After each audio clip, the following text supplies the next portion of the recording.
This weekend is the annual SummerSlam PLE. Before we get there, we have one last episode of Smackdown. A face-to-face segment was announced for CM Punk and Cody Rhodes to continue their build for the world title match. Priest and R-Truth put their tag titles on the line against Eric and Ivar, and we also saw Julia take on Lash Legend in a qualifier match. So lots going on, but we started things off with the usual intro and some footage of superstars walking backstage, and we went live where Finn Balor made his way to the ring. He talked about how he won the Universal Championship during his first SummerSlam and how he gave the belt up immediately due to injury. Zayn came out and said he needs to get something off his chest, talking about feeling he was screwed out of the title and how he should be in the main event at SummerSlam instead of fighting for a title shot. Zayn said Balor is great and would have been a champion multiple times by now, but this is his moment, not Balor's. They were going to leave, but Gunther ended up attacking both men out of nowhere. Aldis came out to fight Gunther after he took out both men for a second time. He had the ring general locked in a cloverleaf until several officials separated them. Balor's promo was pretty straightforward, but the interaction with Zayn was more interesting. Both made some good points and Zayn did good work, and stuff with Gunther and Aldis felt a bit tagged in, but it adds some energy.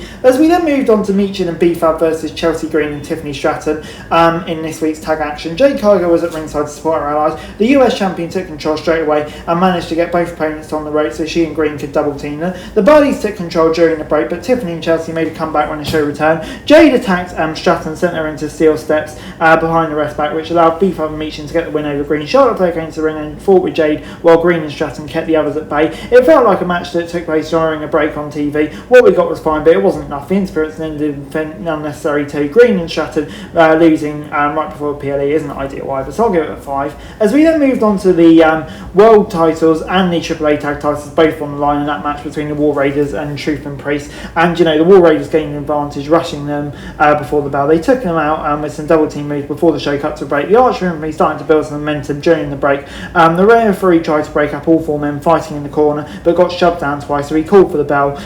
They kept running at ringside into the crowd. Tama and Tala Tonga attacked both teams, which made their intention of chasing the tag titles clear. The action was decent, but the ending felt a cop-out. WWE booked a title match, and we didn't get anything. So yeah, 5 out of 10. As we then got Trick Williams coming to the ring to talk about his upcoming US title bout against Baron Corbin. Didn't waste time calling him out. He came out and said he never learned patience, which Trick doesn't have. The segment was short and ended without physicality. It was nothing special, but they kind of built towards the match. So yeah, it was there. Before we got Ray Phoenix versus JD McDonough, who ended up getting shot at the AAA Cruiserweight title after a backstage altercation. Don was at ringside to offer support for Judgment Day compatriot, and now he took some opportunities to provide some distractions too. The ability of both men is well documented, so it would have been surprising if this was anything other than a good match. This is the first time they ever worked together and quickly found their groove and turned it into a pretty entertaining contest.